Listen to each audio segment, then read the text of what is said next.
You know I like to live well. And I want my family to live well. But this house must be run on a business basis. I must know how much money I'm spending and what for. For instance, if you recall, a week ago I gave you $6 to buy a new coffee pot. Yes, because you broke the old one. You threw it right on the floor. I'm not talking about that. Now I find here among my... It was a pity to break that nice coffee pot, Claire. It was imported from France, and that little shop has stopped selling them. But what has that They said the tariff wouldn't let them, and that's your fault because you're always voting to raise the tariff. The tariff protects America against cheap foreign labor. Now, this bill... The tariff does nothing but put up the prices, and that's hard on everybody, especially the farmer. Vinnie, I wish to heaven you wouldn't talk about matters you don't know anything about. I do, too, know about them. Miss Gulick says that every intelligent woman should have some opinion Who, about... may I ask, is Miss Gulick? She's the current events woman I told you about, and the tickets are $1 every Tuesday. Do you mean to tell me that a pack of idle-minded females pay $1 apiece to hear another female gabble about the events of the day? Listen to me if you want to know anything about the events of the day. But you get so excited, Claire. And besides, Miss Gulick says that our president, whom you're always belittling, prays to God for guidance. Vinnie, what happened to that $6? What $6? I gave you $6 to buy a new coffee pot. Now I find that you apparently got one at Lewis and Congress and charged it. Here's the bill. One coffee pot, $5. So you owe me $1, and you can hand it right over. I'll do nothing of the kind. What did you do with that $6? Well, Claire, I can't tell you now, dear. Why didn't you ask me at the time? I give up. Wait a minute. I spent $4.50 for that new umbrella. Now we're getting somewhere.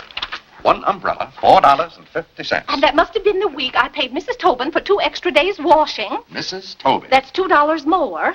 $2. That makes $6.50, and that's another 50 cents you owe me. I don't owe you anything. What you owe me is an explanation of where my money's gone. I do the best I can to keep down expenses. You know yourself, Cousin Phoebe spends twice as much as we do. Now, don't talk to me about your cousin Phoebe. You talk about your own relatives enough. That's not fair, Vinnie. When I talk about my relatives, I criticize them. I can't even speak of Cousin Phoebe. You can speak of her all you want to. But I won't have Cousin Phoebe or anyone else dictating to me how to run my house. I didn't say a word about her dictating. Claire, you know she isn't that. You said... Well, I don't know what you said now.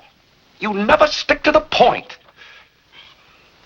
Now, we're going over this account book, item by item. I find here a bill for $38. I don't know what you expect of me. I tire myself out chasing up and down those stairs all day long, trying to look after your comfort, to bring up our children.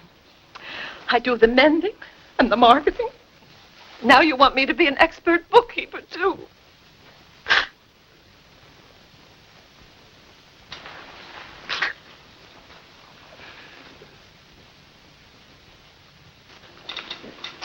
Vinnie, I want to be reasonable, but can't you understand? I'm doing all this for your own good. Oh. Well, I suppose I'll have to go ahead just paying the bills and hoping I've got enough money in the bank to meet them. But it's all very discouraging. I'll try to do better, Claire. Well, that's all I'm asking.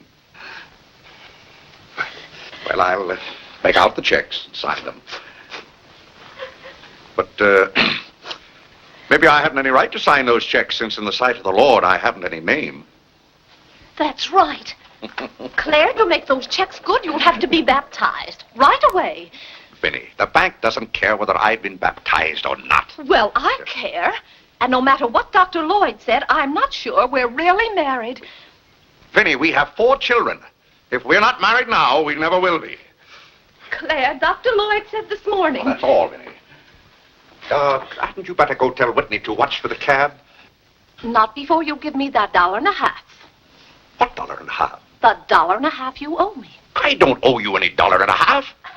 I gave you money to buy a coffee pot for me, and somehow it turned into an umbrella for you. Why, Clarence Day, what kind of man are you? Quibbling about $1.50 when your immortal soul is in danger. And what's more, All right. All right.